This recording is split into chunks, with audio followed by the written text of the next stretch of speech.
All right, we are now live. Before we begin with our special guests, Bridgette Smith-Lawson and Christian Menefee, I'd like to take a moment to introduce Nabila Mansour, who is treasurer of the Asian American Democrats of Texas, to tell you a little bit more about our organization and why we're here today. Yeah, thank you, Ali, and thank you, Bridgette and Christian, for joining us tonight. This is such an important conversation to have, just about what the Fort Bend County, the Harris County attorney does. So we do appreciate you coming out, and I just wanted to introduce a little bit about the folks about AADT, Asian American Democrats of Texas. We are the only officially recognized caucus for Asian Americans out here in Texas. We have a membership of over 500 folks. We are working really hard, obviously, just like all other Democrats, making sure that our Democratic slate is going to be elected all across Texas. We have chapters in North Texas, Dallas, in Austin. We have a new one that is just about to start in San Antonio. And of course, we have a chapter here in Houston, which Ali and myself are part of. So that's all. I just wanted to let everyone know that AADT is here. We are doing digital ads. We're doing videos. We are working hard to make sure that Asian Americans are the swing factor, the ones that will win these races on the margins. Asian Americans are the largest and fastest growing, well, not the largest, but the fastest growing racial group here in Texas. And we know what that means. We know that we hold the key to bringing Democrats into office, and we're seeing that already. So I'll let you take it away, Ali, and thank you again, Bridgette and Christian, for joining us tonight. Thank you. All right, so my name is Ali Hasanali. I am the treasurer for the AADT Houston chapter. I'm also an attorney and a prosecutor in the Fort Bend County District Attorney's Office, which is why it is my honor to moderate our conversation with our next two county attorneys in both Fort Bend and Harris. To start with, ladies first, Bridgette, would you mind giving us a few minutes about your bio? What made you want to run? What makes you so qualified for this race? Because you are extremely qualified. Okay, thank you. And thank you for the invitation to be on tonight. I'm Bridgette Smith-Lawson, the Democratic nominee for county attorney in Fort Bend County. Right now, I am the managing attorney with the Office of General Counsel, Texas Department of Family and Protective Services, where for the past several years, I have supervised a division of attorneys that have been responsible for representing a governmental agency across a multi-jurisdictional area, up to 23 counties at one time, and always including Fort Bend as well as Harris. We provide supplemental litigation support to county attorneys and district attorneys across the Southeast Texas area. We are all deputized attorney generals. In my role with working with the department in the Office of General Counsel specifically, I've had the pleasure to represent adult protective services as well as child protective services, in addition to handling and basically providing general legal support and legal representation and guidance to an agency with over 2,000 employees within the Southeast Texas area, and also one of the most litigious regions in Texas. And in addition, one of the most, interactive agencies with the public. So it's a big job. It's been a wonderful experience. Public service is a calling. I am cross-trained on other state agencies, and just have given the majority of my professional career to public service. So why I'm running? Well, supporting district attorneys and county attorneys on a daily basis. You get to know a lot, see a lot, and also see the weaknesses in different offices and agencies. With the county attorney in Fort Bend retiring, it is an open seat and an open opportunity for fresh perspectives, progressive leadership, and for an attorney with an extensive knowledge base in public service and governmental relations. So I'm running to make a true positive change and to bring the years of experience that I have with representing governmental agencies, managing government litigation attorneys, and my also private practice experience to that office, to make it better fit for our county now as it is 2020. We have had, some changes here in Fort Bend that have been great, beginning in 2018 with the election of several progressive leaderships. And I want to keep that momentum going so that we can move Fort Bend forward and make it a beacon of, again, progressive leadership and change in Texas. So that's a little bit of my background and why I'm running. Thank you. Christian, same question for you. You won a contentious primary, and when elected, I believe you will be the youngest county attorney in Harris County history. Yeah, youngest and first Black or first non-white male, as I like to say. Thank you so much for having me here tonight. I'm Christian Menefee, Democratic nominee for Harris County Attorney. So I'm a local guy, went to public schools right here in Harris County. And after attending those schools, I paid my way through college and law school, went to UTSA for college and WashU out in St. Louis for law school. After law school, I knew I wanted to do the Lord's work. So I split during my summer in my 2L year at Fulbright and Jaworski, but also at the Harris County Public Defender's Office. The Public Defender's Office did not hire straight out of law school, and I'm now kind of thankful for that because I was able to go to a law firm and pay off those student loans, which were kind of really riding down my neck. So I did that for about 5 years, and then I went on to Kirkland & Ellis, which is where I practice at now. And I mainly do corporate restructuring litigation, which is obviously really booming right now because of COVID.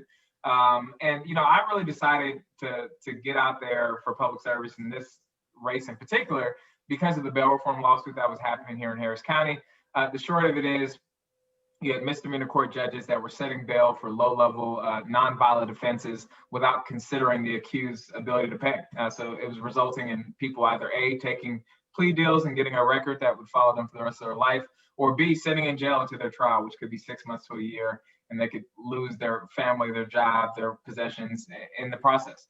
And during that time, the gentleman who I ran against took a very conservative position, although he's a Democrat, in defending the county's bail practices, and eventually got up to Judge Lee Rosenthal in the Southern District of Texas, and she ruled that Harris County had committed tens of thousands of constitutional violations against people who had been accused of committing low-level crimes and weren't afforded a proper bail process. So that made me decide to get into the game. I had been active in Democratic politics preceding the 2016 election, but it really kicked up after seeing Donald Trump win the presidency. So my campaign was largely centered on how the county attorney's office affects not just criminal justice reform issues, but also people's everyday life. Houston is the energy capital of the nation. We have, a ton of plants or refineries across this great city and great county. But what we've seen over the past couple of years is plant explosions, refinery explosions, where people have died, they've lost their property. And the county attorney's office here in Harris County is like the chief enforcement officer of environmental violations. So, I looked at it from an opportunity to fight not just against serial violators of environmental law, but also to fight for environmental justice. Talked about criminal justice reform issues. We talked a lot on the campaign trail about CPS and fighting for abused and neglected children. And one of the things I'll talk about a little bit later is kind of how this office kind of runs the gamut of all the things that you can do to help people. But what I found most intriguing about it was an opportunity to really change life in a meaningful way for everyday people in an office that I felt had been underutilized. So had a super exciting primary, as you hinted to, against a 12-year incumbent and against another gentleman. We were able to come out victorious without a runoff. So super excited about the election coming up, but more excited to, if we're successful, fingers crossed, to get in and start doing good work for the people of Harris County. Thank you, Christian. Let me follow with what you started off with. One of the problems with the county attorney's office is people don't know how that's distinguished from the DA's office. In both Harris County and Fort Bend County, the DA handles all criminal types of lawsuits on behalf of the state. So whether you're charged with a crime, they're the ones who handle it. The county's attorney's office is different. Colloquially, we say that they handle the civil side of government. Christian, what I want to know is, how does the county's attorney, the Harris County attorney's role really play out, and what, like for instance, with the bail reform stuff, what is the role of the county's attorney's office, and why is it so important that we have progressive-minded individuals in those seats? Yeah, great question. So when I was on the campaign trail, my typical shtick would be, hey, I'm Christian Menefee. I'm running for Harris County Attorney. I'm not running against Kamala. I'm not running for District Attorney. And that would also always make people chuckle. And then they're like, oh, wait, I did think you were running against her. So as you mentioned, the district attorney's office here in Harris County prosecutes all felonies and misdemeanors. It's relatively straightforward. The county attorney's office is not straightforward in any way, shape, or form. I will go as far as to say this is probably the hardest seat to campaign for in the entire country because there's no like clear analog anywhere else in the country. This office is basically like the legal department at your job. I think that's the best way to think about it. Nothing happens in county government without it first going through the county attorney's office to clear to make sure we are in compliance with state law. You know, local governments have no legal authority to do anything outside of what is afforded to them by state law. So this is the office that says, oh, what you're doing is within state law, what you're doing is not within state law.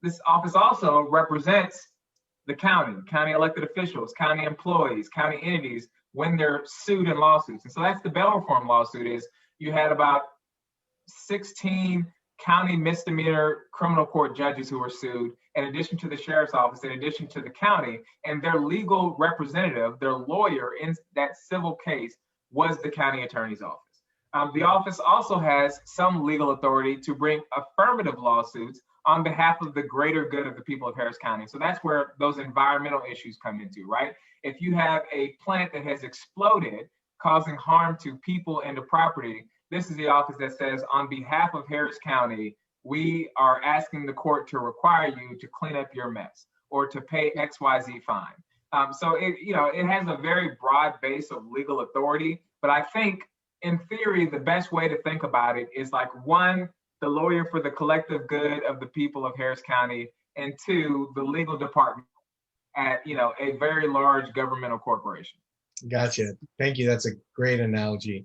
Bridgette, why can you explain a little bit more about the county attorney's role with CPS and families? I know you hinted that with your experience before, but could you flesh that out for us a little bit more?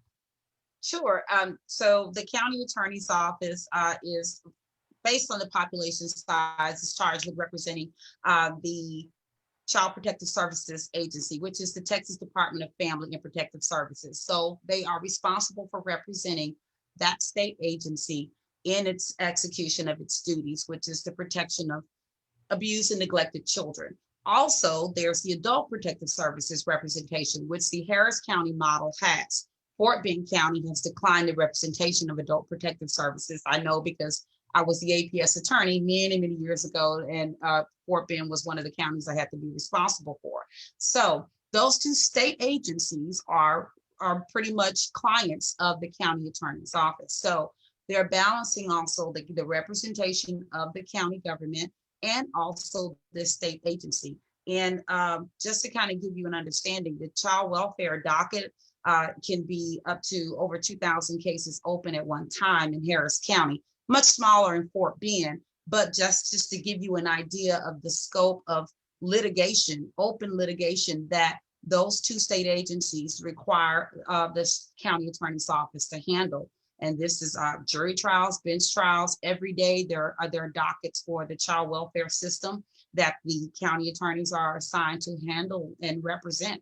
And it's a part of, again, supporting the greater good of the community, because when you protect the most vulnerable amongst us, you are serving our community. But it is also extending the representation to a state agency, both locally.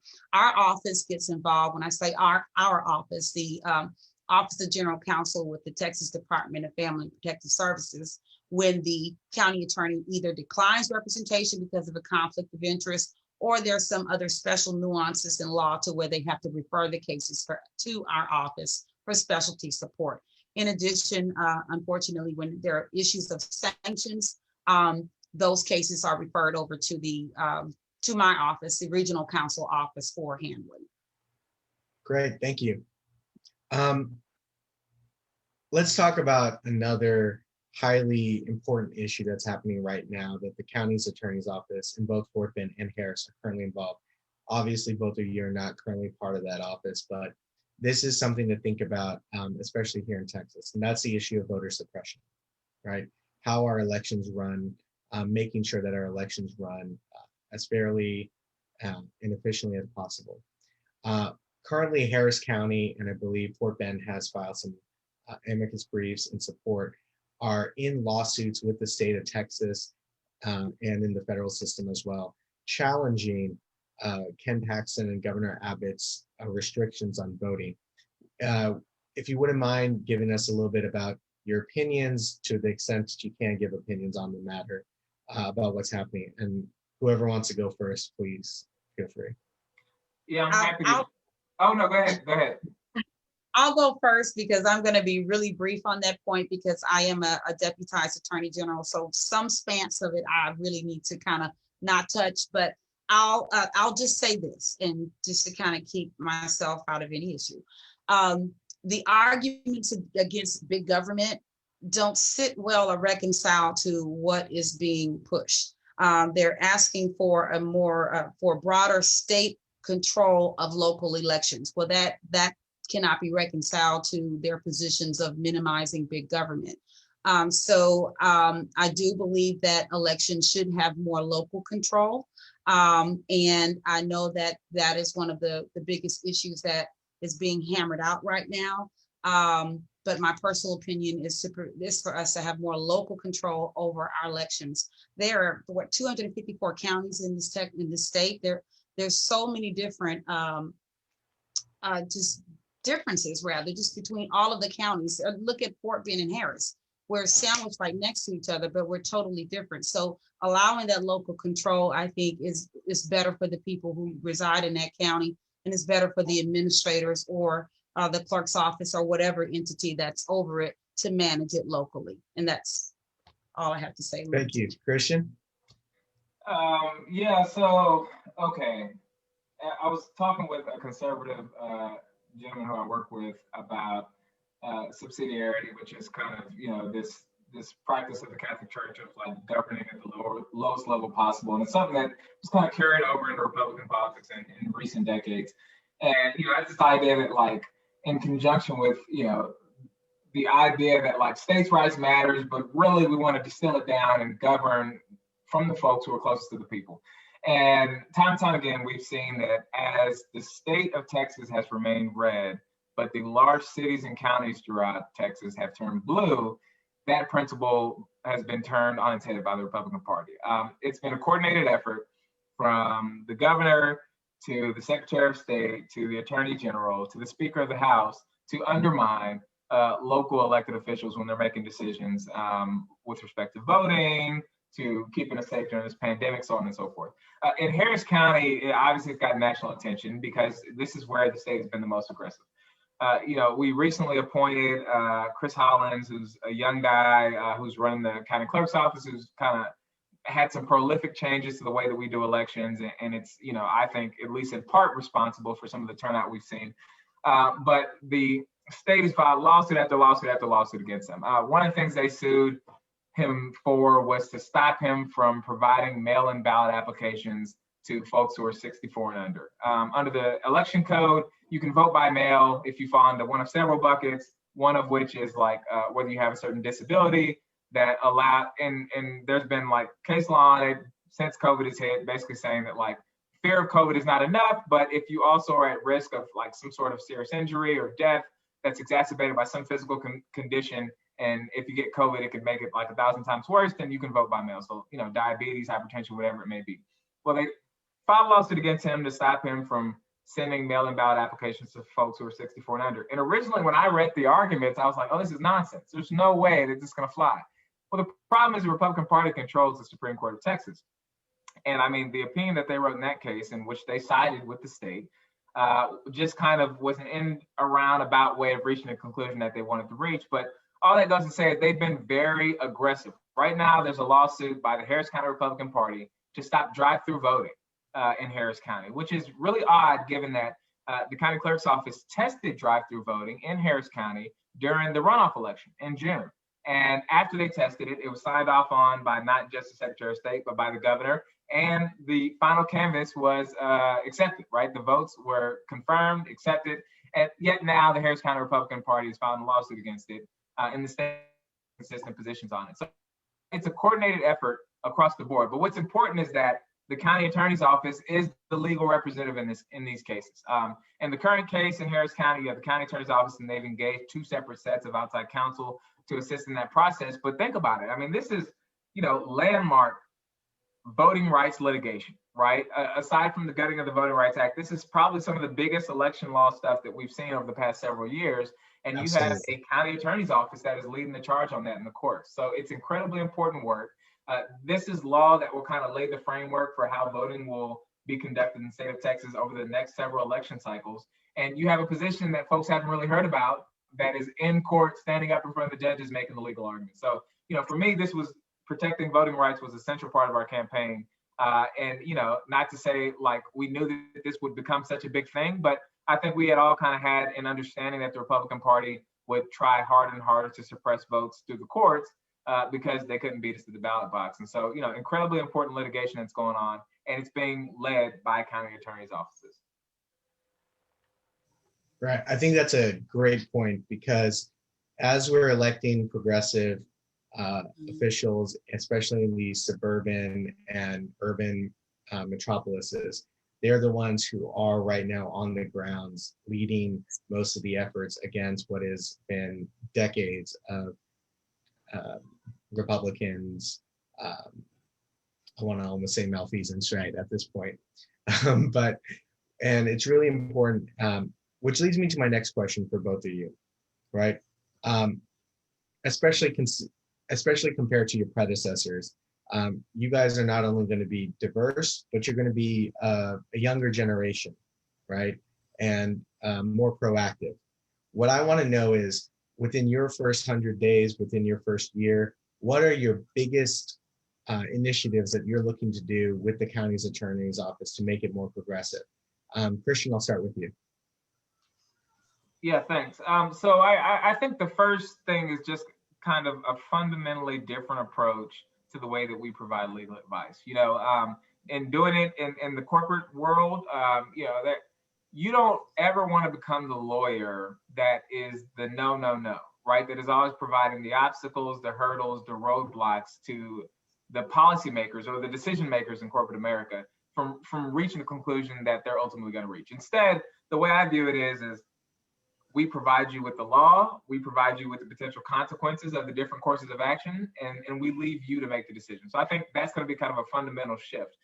And the second kind of major thing is, I think that the current county attorney views the office as like an impartial arbiter of the law. I don't view that position that way. I think that that's a judge, and I'm not running to be a judge. I would never run to be a judge because I have positions, I have beliefs, and I think that part of this position is using the law to make life better for people through your belief system, right? I mean, I would argue that the voters vote a particular county attorney in because of that person's vision for the county, right? For making life better for the county. So, the way that we'll approach it is it's going to be like, from a legal perspective, it'll be consistent with what I just told you, but also bringing like a policy perspective to stuff, right? Like, for example, our commissioner's court has done great work during the pandemic to increase funding for small businesses, to increase, economic relief packages for folks who don't have access to the Federal CARES Act, trying to provide some relief for renters in eviction proceedings. And so, I see it as incumbent upon me to find solutions to the legal hurdles that they may encounter in that process, right? I mean, you're going to get to a point to where there's a brick wall and you say, no, you cannot do this. But 99% of the time, that's not going to be the outcome. Instead, the outcome is, hey, we want to help people in this way. And the county attorney's office is here to help find solutions to the legal obstacles that may befall commissioner's court when they're trying to find progressive solutions to help people. So that's going to be kind of a major policy shift, I think.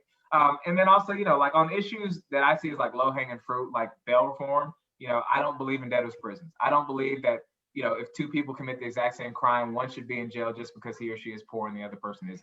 And I'm going to bring that perspective to the county attorney's office. I talked a lot on my campaign about the sex work lawsuit that we have out in Harris County. The short of it is, as an end around of the criminal justice system, we have basically sought civil injunction. So this is an order by the court saying you can't do this to stop sex work on the southwest side of town, which, in theory sounds fine. But the problem is we haven't just sued the pimps, we haven't just sued the Johns, but we've also sued the women. And the problem with that is many of those women have been confirmed to be victims of human trafficking. I said time and time again on my campaign, and I stand by it today, my first day in office, I'm going to dismiss all those women from that lawsuit. So that will be kind of an immediate progressive change that you'll see in the very first day. I talked a little bit about environmental issues because I am very big on environmental justice and reforming our current system. But right now, in an office of about 120 lawyers, you only have about 4 in the environmental department, which, you know, in my opinion, is an under-resourced team. So it would be growing out that team in very short order. And then kind of finally, and a big picture thing is more what we call in the legal profession impact litigation. And these are, you know, massive cases that you bring for like industry-wide conduct in an effort to change behavior of a particular corporation or industry. So a good example is the opioid lawsuits, right? These are lawsuits that were brought against opioid manufacturers and distributors for the way that they marketed opioids, right? In order to get people more addicted, to get them taken more, so on and so forth. So, you know, bringing more of this litigation that from a progressive perspective is intended to change behavior in corporate America, right? Not just to get like the $50 million check that goes into, you know, the county coffers, but to get corporations to change the way that they do business with Harris County to protect folks ultimately. So I think it will be kind of a multifaceted approach. But the biggest thing is, you know, if you vote for me, you'll be electing an advocate, somebody who has the courage of my convictions, who believes very strongly in a progressive set of ideals, and who is going to the best of my ability, make the legal arguments to get the outcomes that make life better for people. Awesome. Definitely can feel the energy, and I'm sure it's going to be a shockwave of energy into that building when you show up on January 1st.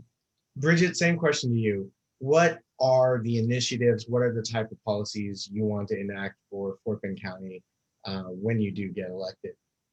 Okay, well, one thing's, I guess the biggest difference between the Fort Bend County Attorney's Office and the Harris County Attorney's Office, the size.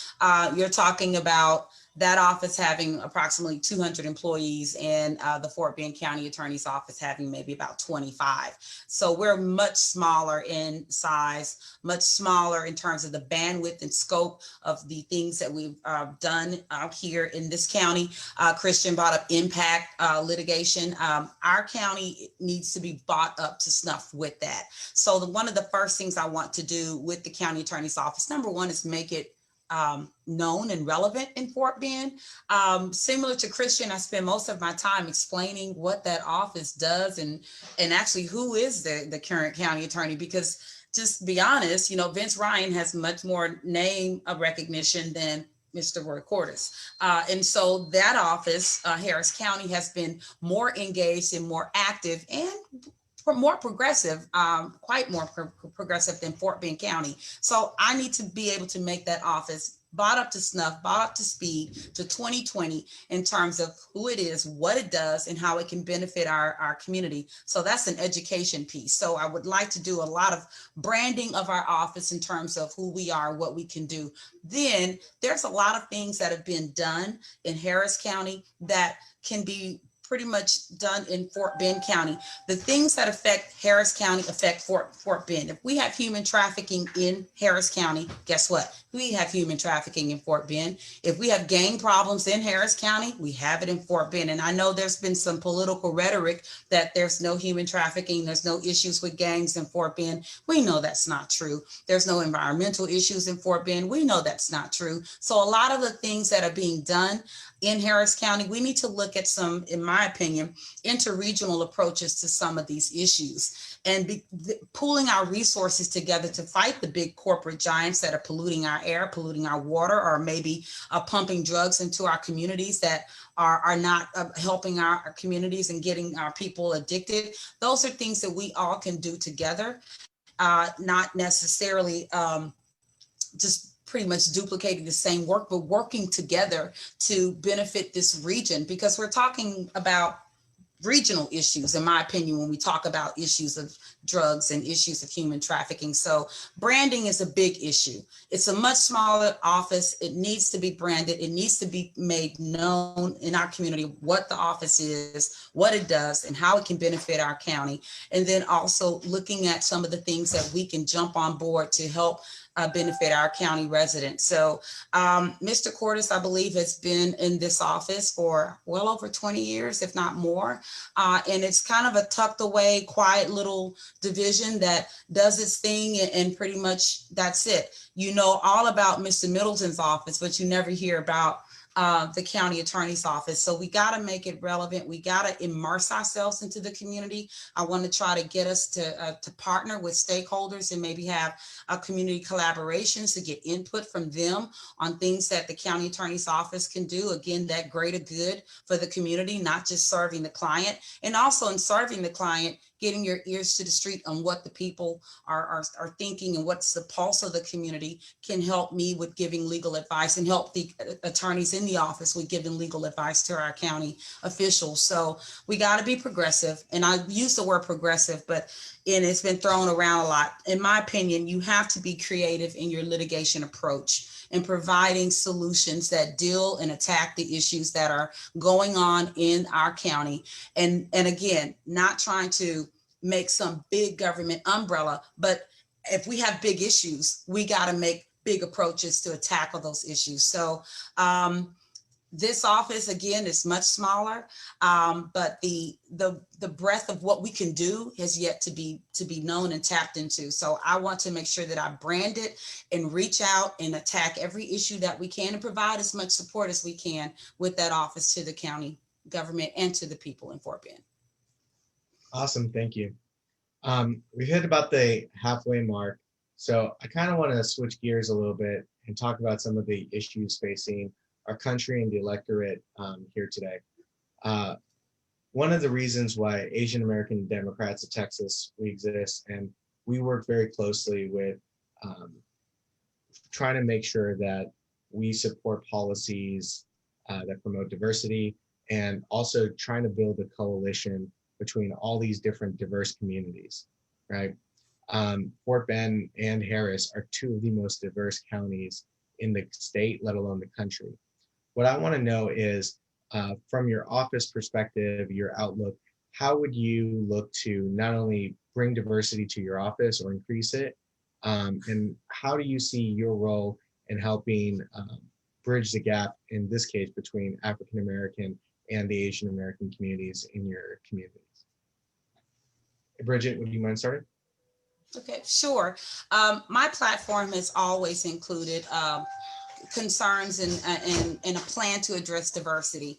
I remember when I first started practicing law in 2003, I would come out here to do criminal cases, and I remember only seeing one Black prosecutor at the time, and looking at the employees of the county and not seeing diversity at all. I know that that's not because we don't have talented Black and brown individuals in our community. Sometimes it's just knowing someone that you know that can get you in.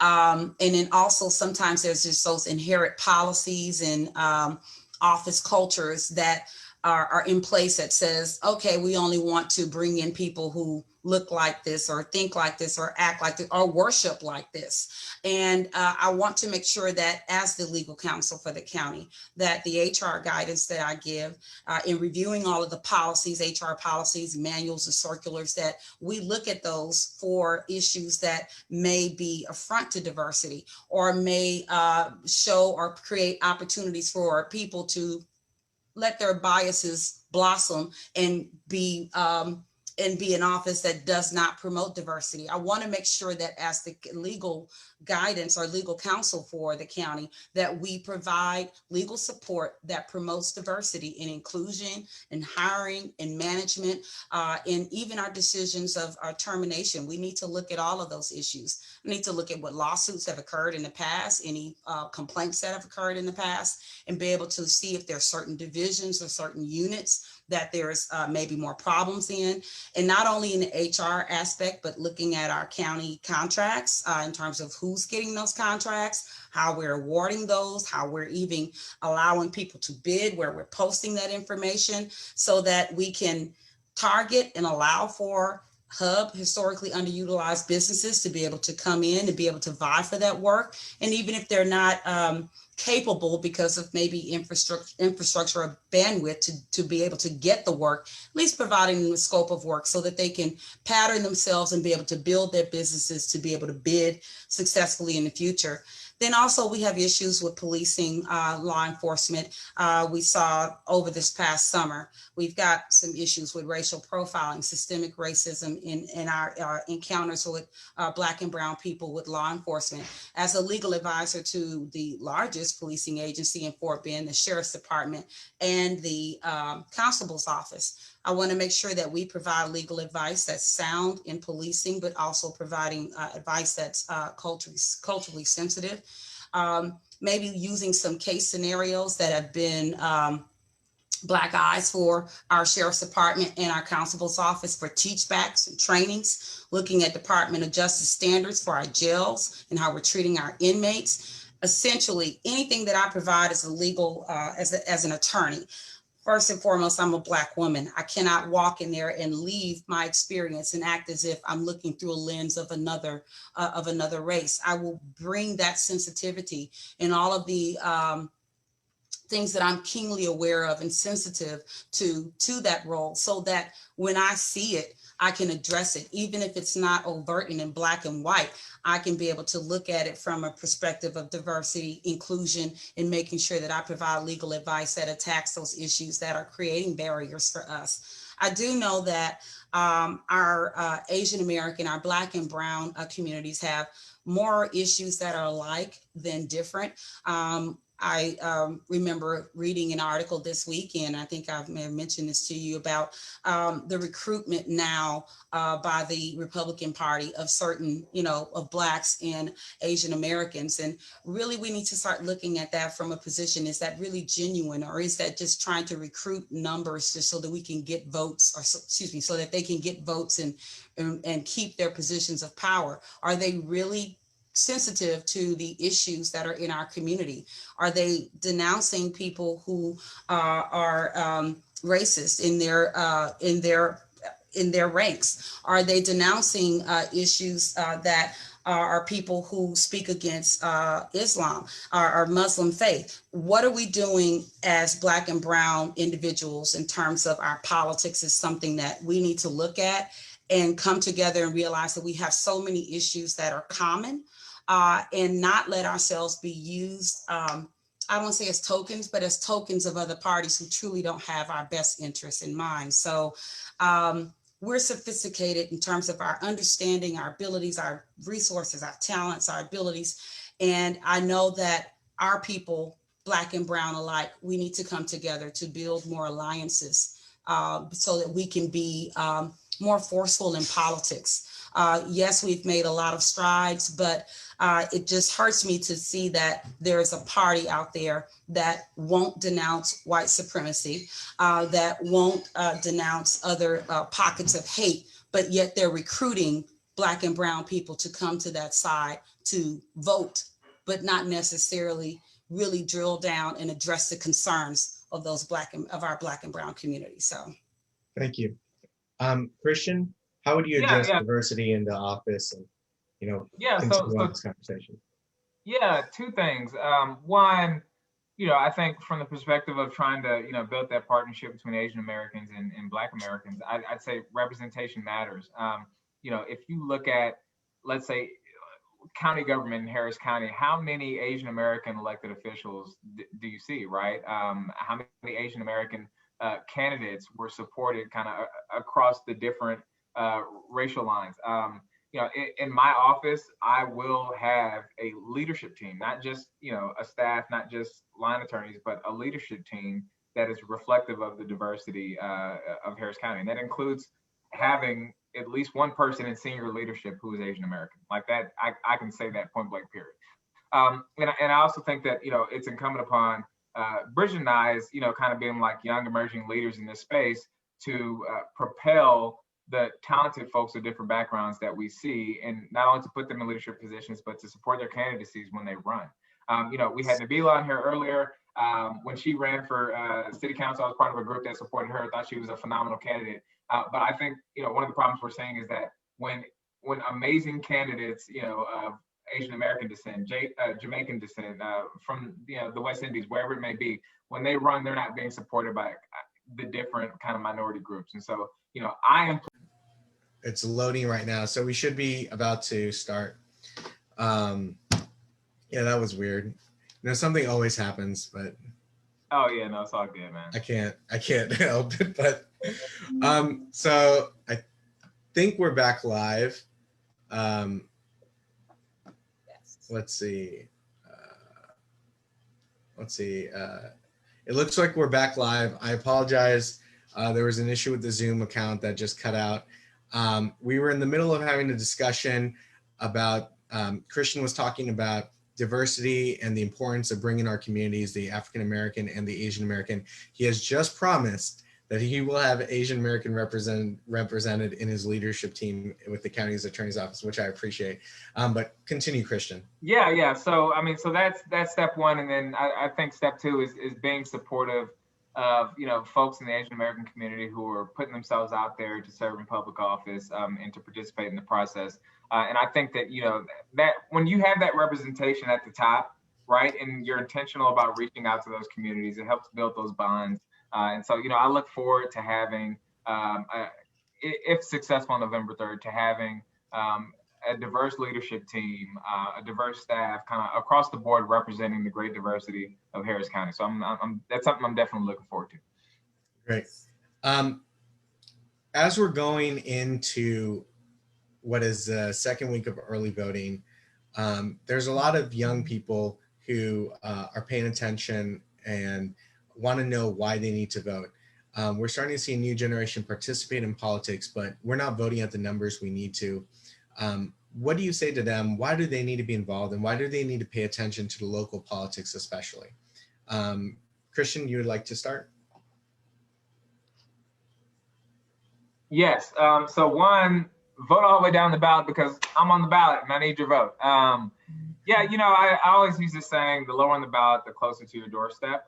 And that's just kind of this idea that the most important decisions that happen in your life, the most important moments that you come in contact with a governmental entity, is typically local government. So if you think about a court, right, like most people in their life will come in contact with a justice of the peace, just because that's where a lot of the traffic ticket issues are handled. And so, when you start to get lower down the ballot, you start to kind of think about real day-to-day stuff, like if I have to go to a justice of the peace court, how long do I want to be waiting that day, right? Because I voted for some candidate who's going to be an inefficient judge if they get in office. So, it's important to just kind of consider all of your interactions with government and ask yourself, okay, like, how is that connected to this political process that I'm participating in? I mean, everybody gets that we need to vote Donald Trump out of office, right? That's not really a difficult sell. But I think it's more difficult to explain why, you need to have a county attorney who is someone who you agree with from an ideological perspective. And the reason is because, like, do you want clean air? Do you want clean water? Do you want an office that's going to be focused on ensuring that those things are top priority? And that aside, I think that as folks see younger people participating in the process, like younger people running for office, like my mom called me the other day, she's like, I'm just so encouraged by the fact that there are so many young people who, instead of just going on Twitter and complaining about the problems that they see in DC or in Austin, they're getting out there, putting their name out there and like really trying to effectuate change. And I think that in turn will encourage more young people to participate in the process. Like my first election I voted in was in 2008. That's Barack Obama, right? That's because I saw someone who looked like me run for the greatest office in the land. But if you would have asked me like who the DA candidate was that year, I would have had no clue. And the reason is because I just hadn't been engaged. But if there was someone who I knew or someone who was my age or around my age who was pushing ideas that I believed in, then I would get out there and participate in the process. So I'd say those two things. And then finally, meeting people where they are. I focus in the primary a ton of my campaign dollars on digital advertising and text messaging because best believe if you text a 22-year-old, he or she will take back. I can guarantee it. They may like troll you for 6 or 7 messages, right? And like, oh no, I'm definitely rocking with Donald Trump. I'm not gonna vote for you. But they will engage, right? And so I think there's something to be said about, you have so many campaign consultants who run around saying, oh, you need to have 100 signs at every single polling site. You need to do 100 rounds of robocalls.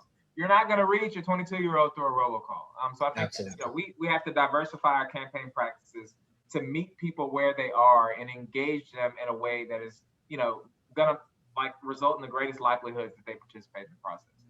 Thanks. Bridgette? Well, getting young people involved and engaged in politics, I truly believe this is the future of our country. That's what's going to get us from the past that we're shackled to, the negative, the racism, the bigotry, and move us towards a future that is inclusive, that is world-minded, global-minded, and also sensitive to all populations and all groups, whether it's different religious groups, the different sexual orientations, different racial groups. Our younger generation, to me, has a perspective that our older generation doesn't. That's just clear and obvious. We need to get those voices engaged because they're going to be active in terms of their energy, their thoughts, and talents and abilities to help us and drive us to make decisions and policies that will, again, bring our country forward and not keep us shackled to the past.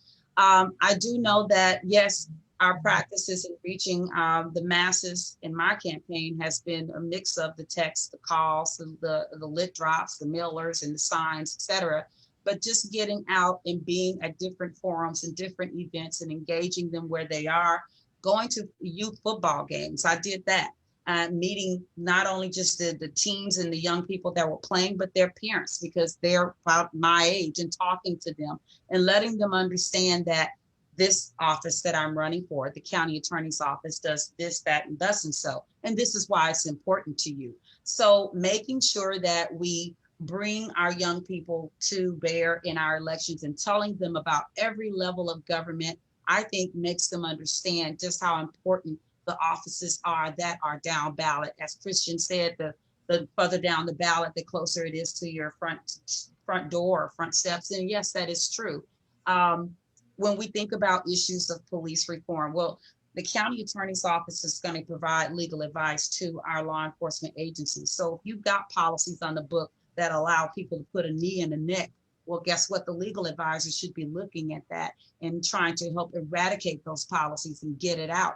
But if you don't have a progressive, forward-thinking attorney or someone who's going to be the one that blows the whistle on those types of things, then those practices will stay in the books, and law enforcement will continue putting knees on neck. Now, of course, I know that's probably not going to happen since the death of George Floyd, but just think about that was something that was legitimized at one point. And so there was somebody that could have been a checkpoint, and a lawyer is a checkpoint. We are a gatekeeper of sorts for county government, for state government, and any level of government. And having your district attorneys, your county attorneys, your judges, and everybody up and down the ranks who is going to be sensitive to all cultures, all races, all backgrounds, all age groups. That's important, again, with moving our country forward. We got to make sure that we get our young people engaged, enthused, and excited. And once they're engaged, enthused, and excited, keep that momentum going. I've actually want to, send a word of encouragement to anybody who's young out there who wants to run for office. Start making those plans and steps. Jump into it.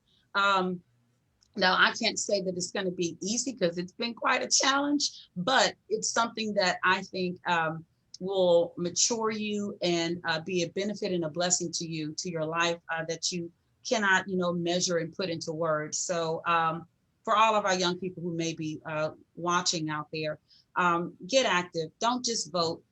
Go to your party meetings, maybe consider being a precinct chair, and maybe think about some races, some local races that you may want to run for. If you're not ready now, make those plans. Nothing is instantaneous or overnight, but you can at least start making yourself ready each day, each month, and each year to reach those goals. So, Thank you. As we head into the final 8 minutes here, so what I want to ask you is, what is a piece of advice? Most of our audience, most of the people who are going to spend the time to actually watch this are either extremely nerdy and want to know about the nitty-gritty of legal politics on a local level, right? Or they're just activists and people who deeply care about their communities. To all those people who are feeling frustrated and sad and anxious as we head into the final 15 days here, what is a piece of advice you can give them about participating in the democratic process to get them through these next, couple weeks or so. Christian? Yeah, so the storm is almost over. Or better yet, we're going to be shifting to like changing gears and shifting to a new time. A lot of people talk about the polls from 2016 and they say, oh, well, can we really trust these national polls this go around? Because in 2016, they had it so wrong and Hillary lost and Trump won. I think that we should all run and vote and volunteer as if we are behind by 40 points. However, I don't think that's the case. I mean, I do ultimately think that Joe Biden's going to be successful for the presidency. But what does that do for the everyday person? I mean, I trust that if we get the Senate, if we retain the House, we win the White House, that they will pass some good things for everyday people. But again, the lower on the ballot, the closer to your doorstep. It's incumbent upon us to get folks to vote all the way down the ballot for these local positions, because this is where the real change is going to happen. And I say all the time, at the Democratic Party, I think we can do a much better job of organizing around the law in particular. I think one thing that the past 6 years has shown us is that when you are intentional about taking over the courts, you can really shift social policy in this country. You can shift the way that the average Joe and Jane view political issues.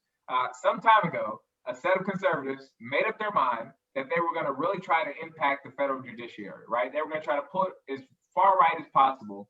And they used President Trump as a tool in that process. I mean, he's appointed a ton of folks at the district court level. He's now working on his third Supreme Court justice. And this will shift social policy, in my opinion, for a generation. And I think it's important that we on the left now combat that by getting organized, by voting in people in the legal offices like Bridgette, who are focused, ready to do good progressive work and get the chops so that we can start building our bench for our next set of federal judges, for our next set of AGs, for our next set of voting rights legal advocates, so that we're prepared to have the battles that we need to have. Just now, while we've been sitting here on this Zoom, the Supreme Court of the United States ruled in the Pennsylvania vote by mail case that vote by mail ballots that are received within 3 days of election day, so even 3 days after election day, must still be counted in the election. They cannot be thrown out. This is an incredibly important decision, and this was made by a court of only 8 justices, with Chief Justice John Roberts leaning with the left on this one. Again, incredibly important election-changing decisions made by the jurisprudential leaders in our country. So it's important that on the Democratic side, we start building our bench. We start really investing in leaders at the intersection of law and politics, so that we can ensure that our kids have more robust set of rights than we have today. Thank you. Bridgette, what's your piece of advice you'd like to tell everyone during these times? Okay, on these last few days, let me speak from my track coach experience. Run through the finish line. Don't drop your speed or your pace or your cadence until we are absolutely done. So kind of like what Christian said, we have to run like we're behind. And whatever momentum we feel that we have, we can't take it for granted. We have to push through. I want everyone to hold everyone in your circles accountable for voting. I don't want it to be a repeat of 2016 where we had so many millions of people that did not vote. That is a tragedy. We have to get our people to the ballots to vote, because having great ideas and great perspectives means nothing if you don't turn around and make that into a vote, because your vote is your voice and your position on an issue. It's going to affect, again, like your judges, it's going to affect all of your local leaders. So we got to make sure we get people to the polls. I know we have some record numbers in terms of turnout in Harris County and Fort Bend. We can't let anybody say, oh, well, we're good and stay home. Everyone on this call needs to hold everyone in your network, not just your friends and family. Extend out. Ask the person at the grocery store, at Starbucks, etc. Have you voted? Make a plan to vote. So we all need to make sure that we're just holding everyone so accountable for voting that you would feel uncomfortable in saying that you haven't voted. So that's one bit of advice that I have. And I also want to encourage people to go into public service. even if you don't want to run for office. When I became a public servant, I've got like 17 years of being a public servant. I didn't do this to run for political office. I just did this because this was good work. And it felt good. You're saving lives, you're impacting, you're not just making someone rich, you're actually saving lives and doing, I would say, God's work. Public service is a calling. And I would say that even if you don't want to run for office, consider giving of your career or even your spare time to issues that address and support public service. These are actually the positions that, in my opinion, get you prepared to run for office. Specifically for myself, had I not spent so many years working in state government and county, and working with county officials, I would not have the skill set or the abilities that I have to even position myself for a county attorney position or running for office. But even outside of running for office, public service is a good place for you to be in the room, making your thoughts and your values relevant in the room, so that when we have more people in public service who are working that are progressive, it creates a progressive culture overall within our supporting agencies in our local government. So vote like we don't, like we're behind. Make sure you give yourself and consider working in public service. And then also, if you don't work in public service, give up your time, your spare time in public service, and get active. Like I said, go to your party meetings. Even if you don't want to be a precinct chair, be in the room, be close to the political energy, because when you're not close to it, trust me, the machine is still going to go. It's still going to run. And if we're not active in pushing our agenda, someone else will be, i.e. the Republicans. And they have an agenda that is at this point totally opposite to ours. So we need to make sure that our voices are strong, that we're heard, that we're doing all that we can to support people that are running for office, and then also making sure that we're voting and just giving ourselves a public service. So that's for these last couple of days. And then after November 4th, something that you can do and think about with your career and with your life, even after the election. So. Great, thank you. Once again, my name is Ali Hasanali on behalf of Asian American Democrats of Texas. I want to thank you both for being here.